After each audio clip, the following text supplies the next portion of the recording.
Hello and welcome to The Green Room by Deloitte. This is the podcast where we ask the tricky questions about the world around us. I'm George Parrett, and today we're asking, is technology our planet's best hope?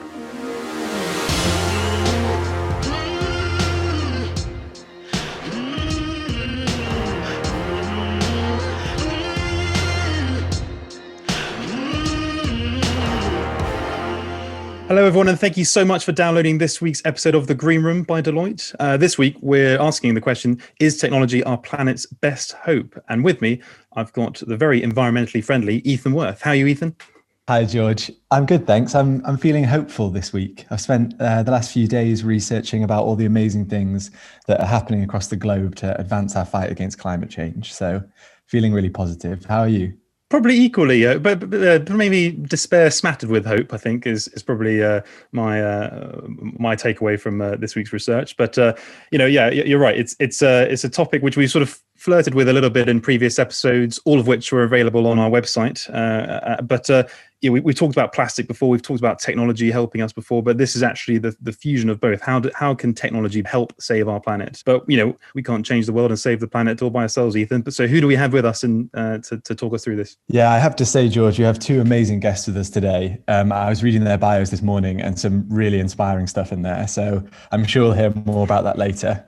And we're joined by Siobhan Gardiner. She leads the Climate Change and Environmental Studio in Deloitte Ventures. She's a passionate advocate on climate action and currently works with startups, large corporates, and research bodies to find and develop tech-based solutions to global sustainability challenges. Hi, Siobhan. Hello, thanks, George and Ethan, and hello, listeners as well. Really sort of excited to see where this conversation takes us today. And we're also joined by Colin Butfield. He's WWF's executive producer for the Our Planet project. He's a scientific and conservation advisor to the Netflix Our Planet series and executive producer of the feature documentary David Attenborough, Our Life on Our Planet. He's also an advisor for Prince William's The Earthshot Prize. Hi, Colin. Hi, Ethan. Hi, George. Hi, Siobhan. Great to be on here with you. Great. Thanks, Ethan. Thanks all. And, to kick things off, just to warm us up a little bit, we have our regular icebreaker question. So I think Ethan's going to dive into our virtual bucket to pull something out. So just popped up on our chat.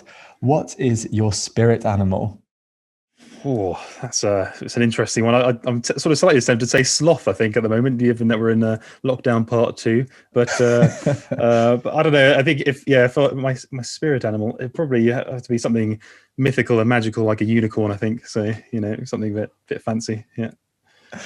Wasn't expecting that one, George. I've got unicorns all over my house, so it's always on my mind somewhere. Yeah. I think I'm going to go for manta ray. So not mythical, though. I've often really struggled to find them, so they've felt mythical a few times. But they travel massive distances across the ocean. They glide almost like flying through the oceans, having the best of both worlds. I've always dreamt of being able to fly. I love swimming in the sea. They manage to fly through the sea, and that's pretty cool. So yeah, nice. Very good, Siobhan. And actually, on a sort of similar vein, I think maybe not so much a spirit animal, but an aspirational being. It's probably going to be the humpback whale. I think there is just something so magical about these creatures, and the way we've sort of observed them and how they interact with not just us, but other species as well. And they have this sort of air of wisdom and playfulness and sort of grace and majesty that I'm in love with, quite frankly. So humpback whales for me. It's a quite nice marine theme going on here. This is good. Yeah, I think I'm going to take it a little bit more domestic and go with an otter. I love otters. They're also playful, have that similar kind of wisdom vibe. And I love that when they sleep holding hands. So that's one for my girlfriend if she's listening. Very very cute there, Ethan. Yeah, well, hopefully we can save those animals and they won't succumb to the fate of the unicorn. But we'll talk around that in the context of today's subject. But let's dive into it then. We're talking about, is technology our planet's best hope? But I think before we really sort of tackle that, I think it'd be really useful, Colin and Siobhan, to learn a bit more about your background and how you found yourselves working in the spaces that you are. So, Colin, perhaps could you give a bit of context? So I took a bizarre route to this point. So I started out, my education, my degree was in business. I thought I was going to effectively work in big multinational companies, and did so for a while. And then eventually I just wanted to be outside more. And I did that classical thing of run away to Africa and volunteer on a project. And a friend of mine was doing a biodiversity big study out in Zambia, just needed a spare pair of hands and someone who was willing to rough it for a while. So I did that for quite some time, and gradually just fell in love with the natural world, with conservation, with the issues facing it. And via a number of different places, ended up working at WWF about 15 years ago and have been there ever since. And in really the last few years, probably the last 5 or 6 years, I've particularly focused on how solving this challenge is as much a communications problem as it is a scientific or technological one. I mean, we're going to come back to this in a minute, I'm sure, but I'm focusing on projects that reached a huge number of people to tell the stories of what's happening to our planet, but probably much more importantly, how we can get out of it and how the world will actually be a much better place if we do so. So that's been the real focus of the last 5 or 6 years of my life, and I can imagine will be for the next decade or two as well. So I think I've found a place to put a lot of effort for a while. Excellent. Yeah. And Siobhan, perhaps could you give a bit of background? Okay, so I mean, I'm a farmer's daughter. I mean, I grew up in the south of England in a mixed race household. My mum's from India. My dad is the Brit, and I sort of spent most of my childhood outdoors. When I was inside, I'd be watching nature documentaries or drawing plants and bugs. Also, I would sort of run around with this small tape recorder and record my own nature documentaries. You could sort of say perhaps that's me as an 8-year-old pioneering a sort of science podcast, but perhaps not. I mean, I don't think they were all that good. But at university, I trained as a biochemist with a particular focus around plants, crop sciences, and ecosystem services. And that has taken me to lots of amazing places, sort of carrying out lots of different research and innovation activities as an early career scientist. So from the Garden of England to the precious forests of Madagascar. And sort of really ever since then, I've been on this career journey whereby I've become entirely absorbed by this purpose around using science and technology and partnerships to tackle really important sustainability challenges, and may that journey continue. And I understand you just come back from a hackathon tackling plastic waste. Is that right? Do you want to talk a bit about that? Yes, it was 49 hours. It ran all weekend, and we got to spend some really good quality time with a short list of pioneering teams with specialisms in AI, blockchain, geospatial technologies, and circular economy and policy, to be honest, from all over the world, really. And we were sort of collaborating virtually, and we were zooming in on this issue that I think us as, we as a global community, we've become pretty switched on now. And that is, how do we responsibly and ethically sort out this plastic mess that we've created? And I do believe that tech is just one piece of the puzzle, though. And as Colin mentioned, I think we will be discussing that very shortly. And Colin, I think before we really get into the conversation, it might be helpful if you could talk a bit more about the Our Planet project and a little bit more about how that came about and what you're hoping to achieve, or how much you've achieved to date would be great. Yes, so the idea of the Our Planet project came up with talking with some friends of mine, Alistair Fothergill and Keith Scoley, who famously have made things like Blue Planet and Planet Earth, the real biggest natural history series ever made. And we thought, well, obviously the world's changed a huge amount. Is there a way of telling a story that will bring in those sort of huge numbers of viewers, literally hundreds of millions of people, but that also tells the story of what's going wrong on the planet and how nature's a big part of the solution to get out of it. That gradually evolved into an 8-part TV series that obviously went on Netflix. Hopefully a lot of people have seen, but also around it, we knew we had to talk much more about the solutions. And we created about 250 short films particularly targeting different sectors. So, half-hour film directly for the finance sector, another half-hour for the business sector, education, resources. We created an AI app for identifying species in wherever you lived in your garden.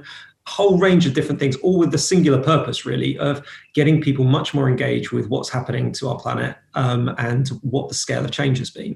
That then got to a sort of almost its logical conclusion, I suppose, is we ended up with a conversation just around the launch of the Our Planet series with David Attenborough, who narrated it.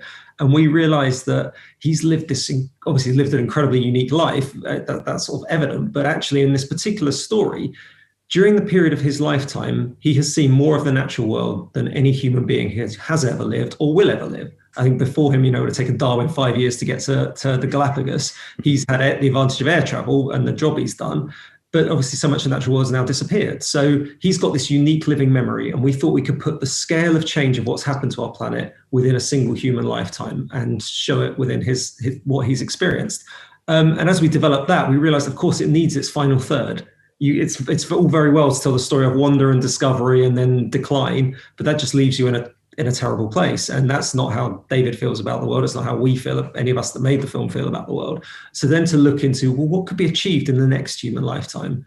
And that incredibly inspiring feeling of unearthing the solutions, the pioneers, the kind of people Siobhan was just talking about, who are coming up with great ideas. Sometimes they're technological, sometimes they're attitudinal, and really profiling them. And we've made a lot of online series, as well as the last third of that David Attenborough film, all focused on solutions and what we think we can do to turn this around.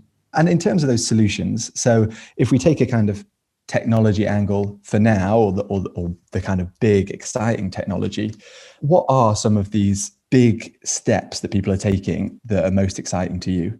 I think the two big areas that have really jumped out for me, unsurprisingly, I suppose, because they're where the biggest impacts lie. It's in food and how we produce food, and in energy. I mean, taking probably the most obvious one first, in energy. I mean, the scale and speed of the use of renewables and the different methods of making renewables work, from the big, ridiculously big solar farms in North Africa and Morocco, to the scale of offshore winds, to microgrids in more rural communities, to then the evolution of what the electric vehicles could become. I mean, that's sort of finally grabbing the fact that there is so much potential energy there that could power our societies and let us all live great lives as a result of it. This is not a hair shirt thing at all. It could transform rural communities. It could enable cities to be powered more cheaply and cleanly, and allow us to have the lives we kind of want. So that side of it, and the huge number of different pioneers in that sector, is really, really inspiring. But probably the thing people know more about. Food is, in some respects, a more surprising one, because people generally know. I certainly knew less about that when I started on this project 5 or 6 years ago. And if you take food, it's one of the biggest causes of climate change. It's also one of the biggest causes of nature loss, which in turn is one of the biggest causes of climate change. Yet, of course, we've all got to eat. I mean, it's not an optional thing. So solving that problem of how we produce enough food for us all to eat in a manner that's sustainable is sort of at the fundamental crux of restabilizing our planet, I think. And the number of pioneers in the way that have restored the marine environment, both to restore nature and get food out of it, find new ways of producing food, even in new places, which things like on the technological end, there will be something like vertical farming approaches, or using real-time data for water usage. But at the opposite end of it, it's things like farming seaweed. That's not technologically complicated, but it's looking at the world in an utterly different way about how you produce food and where you grow it.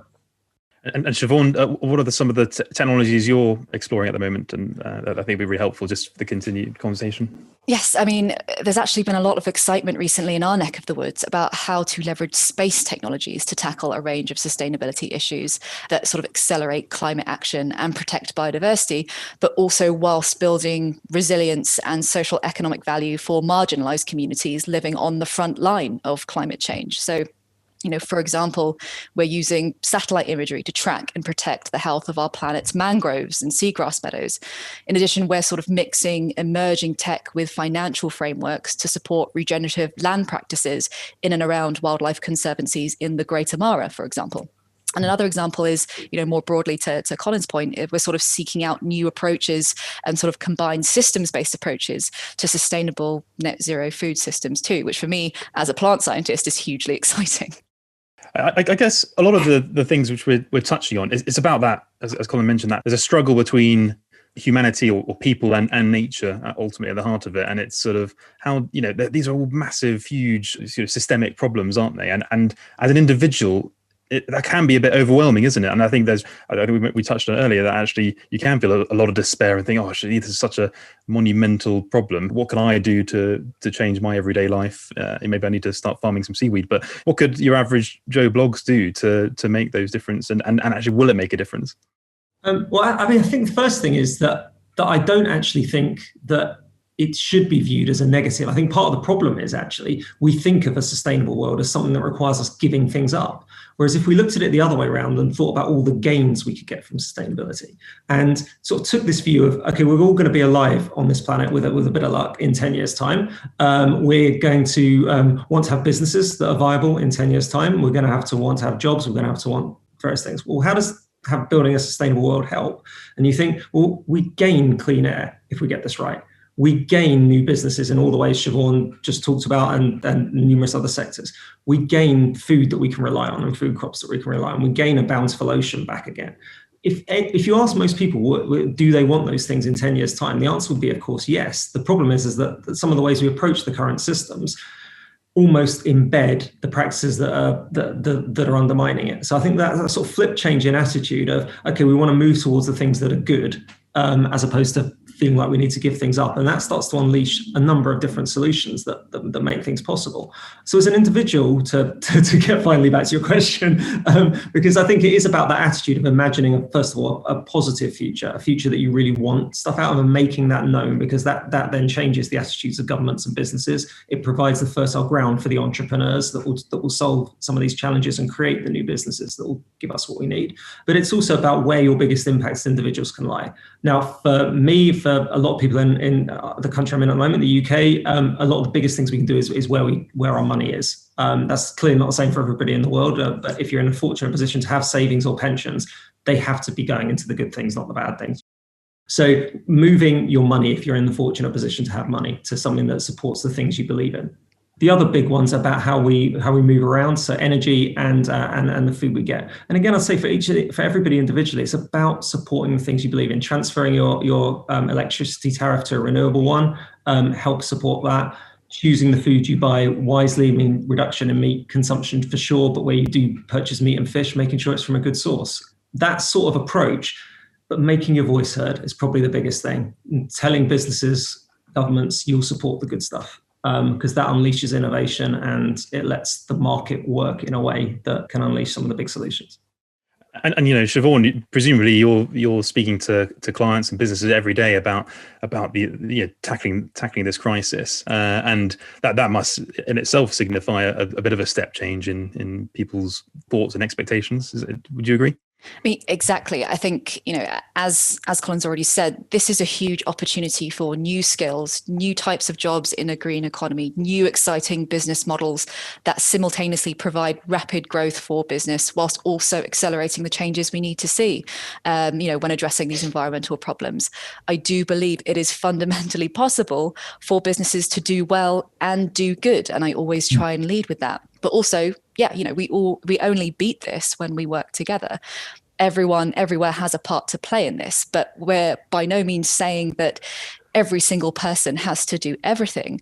But if everyone starts doing something, I mean, my goodness, we're really going to start making some real progress. And yes, that could be fitting a solar panel on your roof. It could be planning to reduce your meat consumption to once or twice a week. But as I said, if everyone does something, wow, that's a massive impact. Yeah, and I think, Colin, it was really interesting, your point around not viewing it as giving something up. And actually, we're moving to a stage where often more sustainable practices are beneficial holistically. So Siobhan, you mentioned green new jobs, and Colin, you talked about farming earlier, and vertical farming is probably better for businesses as a whole, as well as more sustainable. So do you think framing things in this more optimistic way is an effective message for tackling climate change? Yeah, I think as long as we don't diminish the threat that's real. So I think once you sort of take this matter of fact approach, which I really like the way of looking at it, is that we do have a decade basically to stop or to get to the point where we're restoring nature and get to the point where we've got climate change well under control. And there's a lot of metrics behind what that actually means, but huge reductions in it. So once you take that as a basic thing, we've got really no choice but to do that. The future looks very bleak if you don't. Then, okay, within a decade, what can we actually do? That's where I think we've got to move straight into the solutions and the optimism. And I think we've got reason to be optimistic, actually. It's not false optimism at all. We're a pretty smart species, even though we do some crazy things, some not so smart things. We've solved an awful lot of problems. If you look at what we're living through now, we've all had the COVID pandemic to endure. Very, very quickly, you're seeing vaccines coming out. Now, time will tell how effective that is. But in terms of the world unifying, uniting, trying to tackle a problem, that's the sort of a solutions-based approach we need to focus on now for this. So yeah, I'd say optimism is valid, and just getting on with the job in hand, I think, as solutions is exactly the way to go now for the next decade. Reading, I think it was possibly on one of the Our Planet shows or something I was reading, but I think there was a stat that humans have cleared 3 trillion trees, on planet Earth, which is a remarkable, monstrous number, really. And I think part of that we've discussed is, we've got to this position because of domesticating animals, agriculture, civilizations, developing, and we've sort of harnessed nature to our bidding, really. But so it's one of these things where technology has kind of put us in this mess. And now we're trying to talk about technology getting us out of it. But Siobhan, do you think that there will be a time when technology does more good than harm around all this? I think that vision only becomes realistic if we acknowledge and learn from mistakes from the past. We mentioned plastic waste a couple of times now. I think plastic is a really good example of lessons learned and how we must move away from this culture of take, make, waste, which is what you kind of hear quite often. I think I've got a t-shirt with that slogan on somewhere, but instead use design, technology and governance to create a circular economy. And moreover, thinking about the digital sphere, we're in a large debate around the ethics and impacts of artificial intelligence, but we're also in this really exciting, interconnected and digitally enabled world where the power of AI is actually delivering improvements towards a better society. We're seeing this in the improvement of essential social goods and services, from education to food systems to energy and healthcare and transportation, as well as environmental stewardship.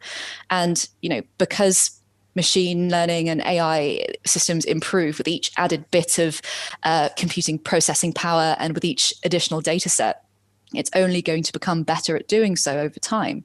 And as our digital presence grows, and here's the sort of caveat to that, we must also, of course, make sure that those digital products and services are powered by renewable energy. I've got a superstar in my team in Deloitte who's been researching the impacts of digital pollution over the last few months. And, IT as a sector is going to require between 10 and 20% of the world's total energy consumption. So, it's critical it's powered by renewable energy. So yes, I think, we should imagine a future of a world filled with tech for good. And this should be a very exciting thought that inspires us. But with any rapidly evolving tech, there has to, of course, be accountability for mistakes and miscalculations.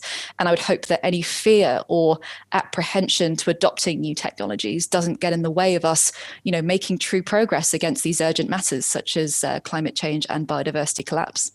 Do you think that with all the solutions that are being generated, that there's any risk of unfocus? Do you think there's any way of telling where the real wins are that we need to invest in our time and resources in? I mean, as mentioned before, not everyone can do everything, and we shouldn't expect everyone to.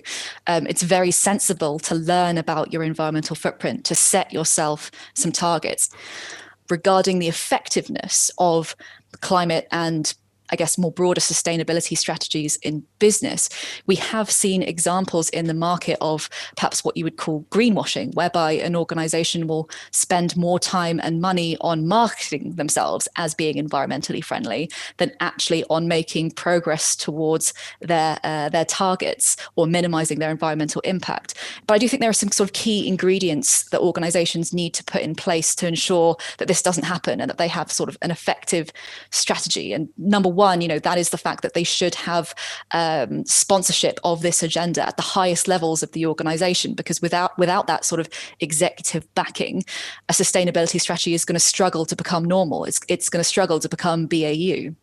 And as part of BAU, it's also super important that your colleagues across all functions of your business, from procurement to R&D to marketing, are empowered to walk this purpose every day. And like I mentioned before, that delivering growth and prosperity in your business sits hand in hand with ensuring present and future prosperity of people and planet.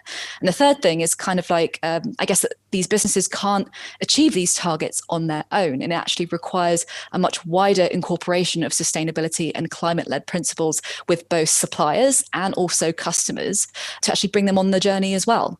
And so from these, you can find your collaborative partners and you can move towards these targets together.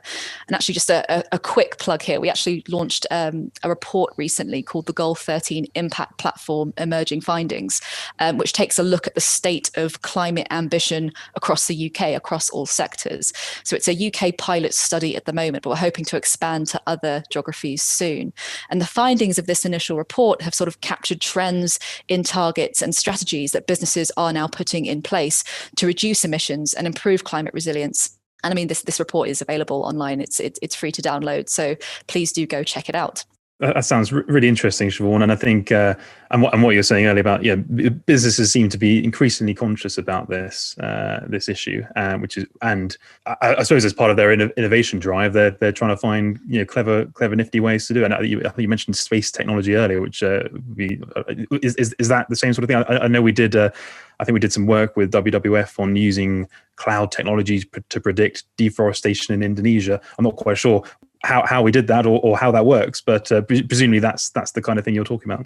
Yes, no, exactly. So like I mentioned, whether it's mangroves, whether it's forests, or even just actually tracking carbon sequestration in the agricultural landscape, we can use these tools and these data sets to make better decisions about allocating resources. And moreover, I think when you think about sort of private-public partnerships coming out of the woodwork, I would say that 2020 in general has been a really good test of that in response to the other massive global crisis we're dealing with at the moment, which is the COVID-19 pandemic. And there are some lessons out of that I think we can sort of take and apply to climate action. And that is kind of like, number one, human health and the health of the planet fundamentally go hand in hand. Number two, that kind of government action makes a real difference for fast moving change. Third one probably being sort of, acknowledging the ongoing role of the private sector and business in aligning that change with their products and services and engagement with their consumers. And finally, again, that we're all in this together. We keep sort of saying this, in our conversation, but global threats require global collaboration. I think that's a really interesting point there, Siobhan. Yeah, I think, and perhaps we'll touch on that later about how the lessons we can learn from this year of all years, I suppose. But that's great. And I think mentioning partnerships, it's probably a good time to bring up that we're one of the implementation partners for the Earthshot Prize, and this specifically aims to target 5 ambitious challenges. And I had a chance to catch up with Rachel Moriarty, the head of prize design, to hear more about it and what the prize is aiming to achieve. Hi, Rachel. Thanks for joining us to talk about the Earthshot Prize initiative. Can you tell us a little bit more about what the prize is and what it is that you're hoping to achieve? Hi, Ethan. Yes, so really excited to tell you all about the Earthshot Prize, which is aiming to be the most ambitious and prestigious environment prize in history. But the real aim of the prize is not just to award past achievement, it's actually to incentivize change and help to repair the planet over the next 10 years. And how did this initiative come about? Well, we've been doing lots of work over the years with Prince William in particular on the environment, on wildlife, and how we, preserve some of our most vulnerable species. But actually, we wanted to do something much bigger and much broader. And what we were seeing through our work and the work of some of our partners is that although there's brilliant work happening all over the world, environmental issues are not always talked about with this kind of optimistic lens. It's often, these issues are really difficult. People are not regularly working together to help solve them. And actually that leads to a sense of, while they're very urgent, people are feeling quite pessimistic about some of the issues, that they're so difficult and how can we possibly tackle them? It's a lot easier to jump to the sort of this can't be done than it is to jump to the yes, we can all do this. And so the role that we wanted to play was really to highlight and celebrate some of the amazing work that is happening in the world and that we've seen is happening. Well, that sounds an incredibly exciting and important thing to be a part of. So thank you for that. And I look forward to seeing the solutions that come out of it. Colin, you're one of the advisors to the Earthshot Prize. What are some of the things that you're hoping to achieve with that? Well, the real hope with the Earthshot Prize is we use this decade to move from a period of fear, I suppose, of what's happening to our planet to a decade where we accelerate the solutions. So the idea is looking for those things that are out there that tackle the different Earthshots Rachel was talking about, from communities, from business, from inventors, from the science world, from the technology world, all over the planet, that are at that point where they're working at a certain scale, but what we really need is to get them to a much, much bigger scale over the next decade. So our real hope is over 10 years, you find 50 at least great winners of these Earthshot prizes, all of whom have got a provable, workable idea. And this can be, this can be a technology, or it can be a community-based initiative. So it can be low tech or high tech. And the Earthshot Prize gives them both the finance and the attention and profile to enable them to be accelerated. So we really hit and tackle 5 of the biggest problems our planet faces. And in doing so, the sort of meta hope, I suppose, to all of this is you change the attitudes of millions, hundreds of millions of people towards these challenges, and view them as challenges, not problems, not something to hide away from, but something to embrace and target and really try and deliver on. And within a decade to have massive measurable results, huge, not just sort of tweaking around the edges, but things that actually fundamentally shift where we stand. I think it's a fantastic initiative. And to your point, Colin, yeah, it is about changing the perceptions and narratives of millions of people across the globe about this, and what we've already mentioned, the fact that it's about hope, not rather than despair. But actually, technology has played a really important role in that already, hasn't it? Because were it not for social media and online streaming platforms, it probably would have made your role harder in terms of getting the message in the Our Planet project out there to the millions, and having hundreds of or millions of people talking about it on social media and all the rest of it. How has that made a difference in the last 5-10 years? Definitely. I mean, I think you've hit the nail on the head there. It's the blend of technology and attitude together that can really shift this. So, I mean, if you go right back to the idea that inspired Earthshot, which was the moonshot, Kennedy's moonshot, they'd put a satellite in space, but that was it. One satellite humanity had put in space. And the idea was to put a man on the moon within a decade. Now, clearly that required huge leaps in technology, but it also required a fundamentally different attitude. And the same is true for what's been happening over social media, digital technology, the ability to communicate, is that we've reached a point where you can communicate with huge swathes of the global population at one time. We can all share an idea. We can all hear news in the same way. Never been possible before. So the question is, that technology unleashes the great potential for change, but it comes with needing the attitudes to what is it you're trying to say? What is it you're trying to share? How are you sharing it? How is that building on each other? And that's where initiatives like the Our Planet project, like we're doing with Earthshots, but there'll be many others as well, can start to feed off of that.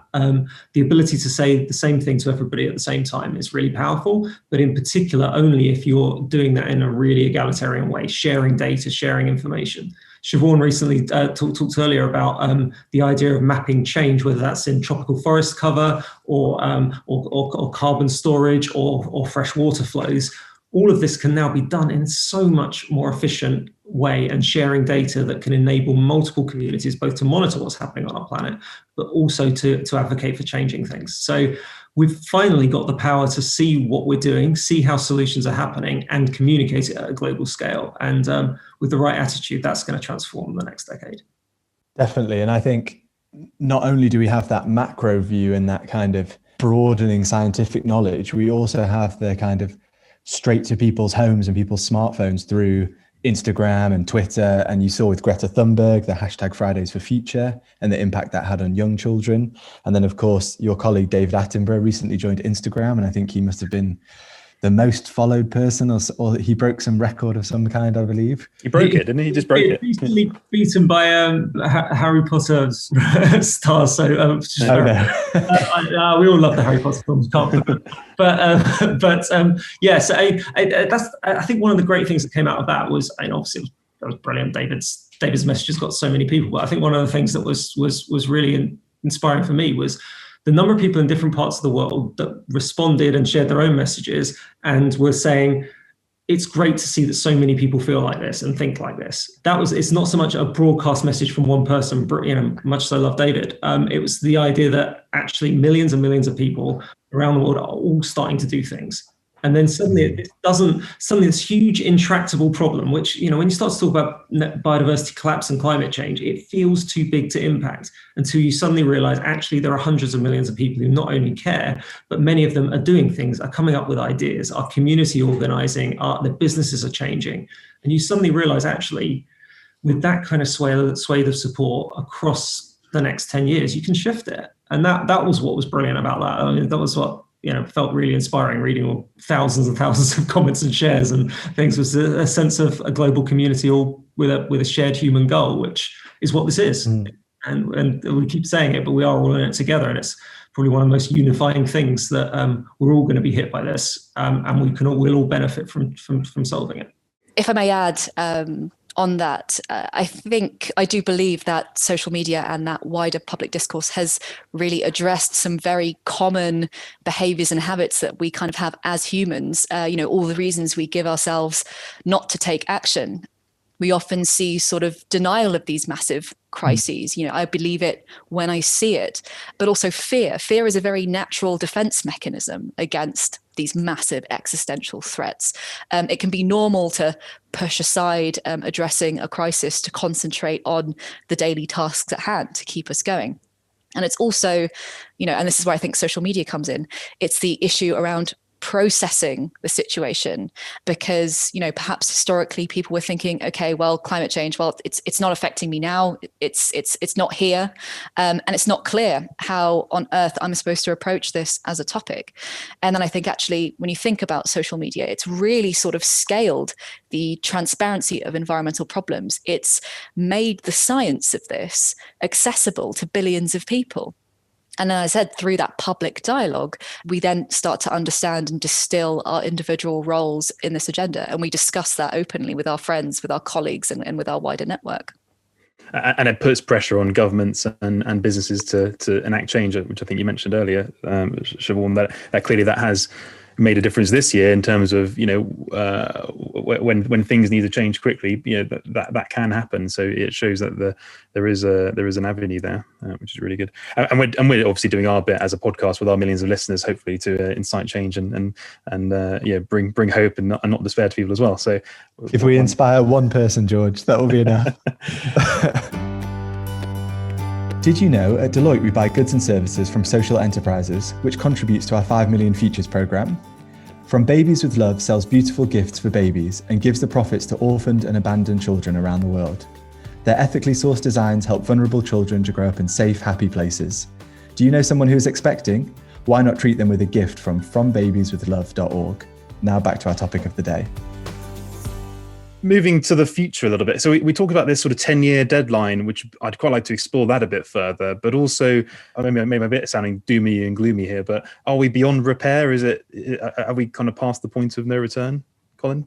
I don't think we're past the point of no return, but we've got close on a few things. There's a great piece of science I'd recommend to anyone, which is the Planetary Boundaries work by Johan Rockström and a number of other scientists that looked at where the edges of our planet are effectively. Where do things start to break down? And when you look into that and go direct to the source, where you look into that, you realize on some of those boundaries, we're already past where the barrier is, and it's a case of getting things back again. Whereas others, we've got a little bit more latitude. I think on things like the rate of climate change that's locked into the system, where we already are today and where we will get to almost no matter what, we're going to exceed what you'd call a safe zone. There is no question about that. The question is, how quickly can we contain things and bring things back down? And that's where the hope, of course, comes in, because you look at the scale of some of the technologies that are rolling out and the speed that they're going, there's every possibility for an exponential change in solutions, just as we're currently experiencing an exponential change in problems. So I think it's looking at that balance. So we're close to the point of no return. I think that's why the decade keeps coming up. I mean, on one hand, you could argue it's a catchy thing to have a decade and 10-year period, but actually the science underpins it. It really looks like if we don't get to the point where we've stopped degrading nature and started restoring it within the next 10 years on an industrial scale, almost, if that's not contradicting the terms, we'll pass the point of no return for many habitats. The tipping point collapses. But the same is true on climate. And if I can give perhaps two examples to bring it to life, probably the two most evident tipping points, both of which this decade is critical for, is the Amazon rainforest, obviously vitally important for many things. As a carbon store, as home for millions of people, source of medicine, source of food, source of rainfall, it's drying out so fast due to climate change and combination of logging that if it's not halted, we'll get to a tipping point where the Amazon will be locked in continual degradation. The cycle will break down. And much better known, of course, is the same things happening up in the Arctic with the rate of the loss of sea ice. It's likely we're going to lose probably all sea ice. That's probably unstoppable now. But whether we lose the land ice as well, which is arguably even more important, what we do in this decade will make the difference whether that tips or not. So I think you look at both of those as two of the global tipping points, and we're very close to the edge, and it's entirely scientifically correct to say that this decade determines those. I think that point you just made, Colin, it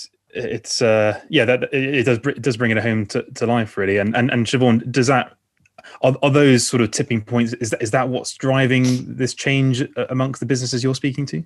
Yes, I think again with all of this, the biggest threat to us is inaction. The cost of doing nothing is always going to vastly outweigh the investment needed to decarbonize the economy and do all the things that we've discussed in our conversation today. And again, as we've repeatedly said, there are steps that each one of us can take if we're going to prevent the worst impacts of climate change.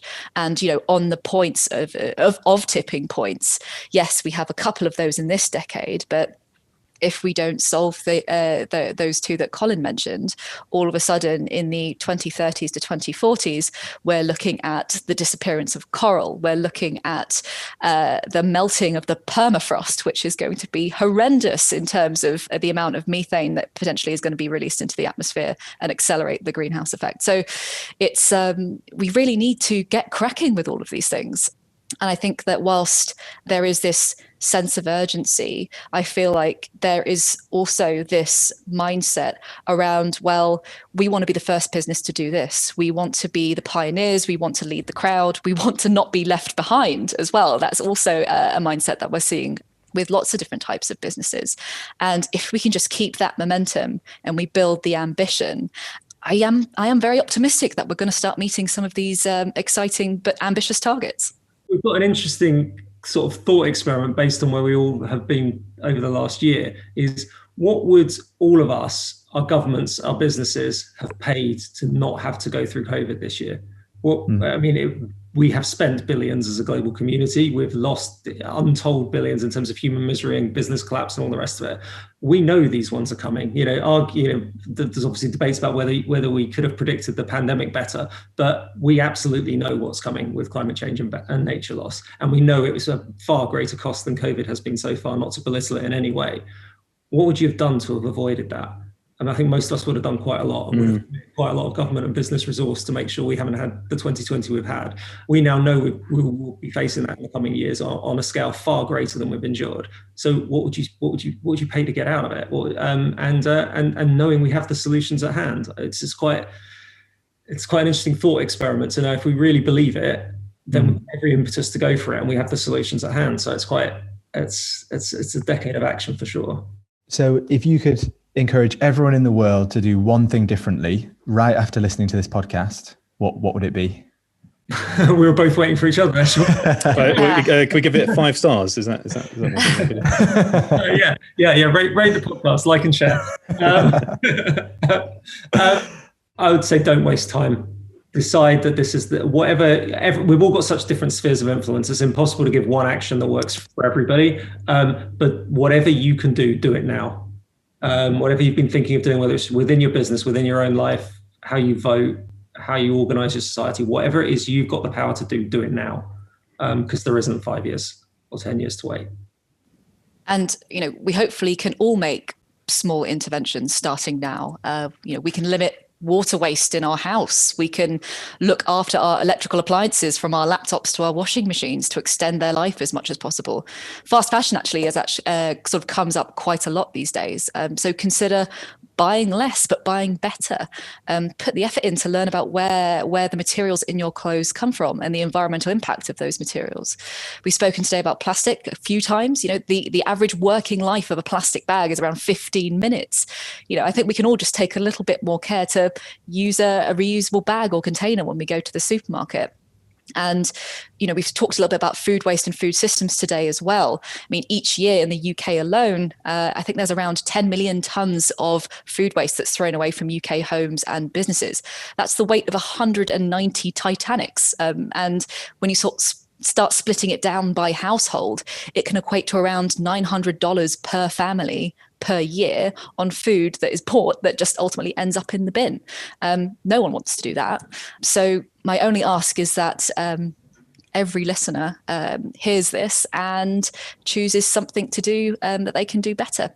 A question for you guys: what action are you going to take now that you've been in this discussion with us? Oh, good one. Excellent. Turn it around. I think probably one of the things that resonated with me, which is maybe a little bit lazy, but I think I'm going to switch my my nutmeg savings account to a sustainable nutmeg that can invest in sustainable stocks. Nice. That is a good one. Yeah, put your money where your mouth is, Ethan. That's Exactly. good. I've been quite quietly over the last few months, sort of changing my consumption habits. I've just I don't know if it's good or not, but I've got a milkman now delivering milk in glass bottles, which, because I was just thinking we're just going through tons and tons of plastic bottles, and it's just that alone has felt like it's been a good use of changing attitudes and behaviours. Colin's probably going to say I'm now making the world worse by drinking milk or something. I'm not sure, but it's one of these things where I think if you, in some way, it's a bit of a self high five, isn't it? If you feel like you've made a change but not. But I think there's loads more you can do, isn't there? And I must say, actually, just going back to another thing we touched on, my daughter's 5, and her school experience around climate change is completely different to what I experienced at her age, and it's really interesting because they're coming out of it as a generation way more engaged and everything. And she'll point out if there's some litter on the ground and or someone's put something in the wrong bin, and it's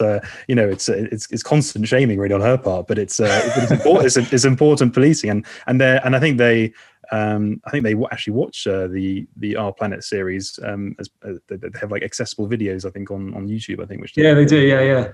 I've also gone on no long haul flights, completely out of choice. Just really cut down my travel. Nothing to do with COVID-19. Yeah, exactly. I'll just wrap it up with getting a quick short take from both of you to wrap up this week's big question, which is technology our planet's best hope? Siobhan, do you want to tackle that?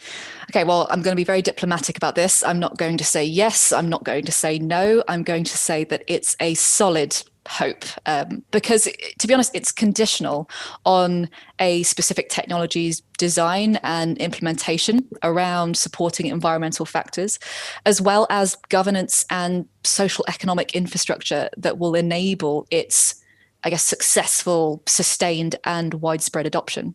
So a solid hope, not the best hope, because it's part of a system.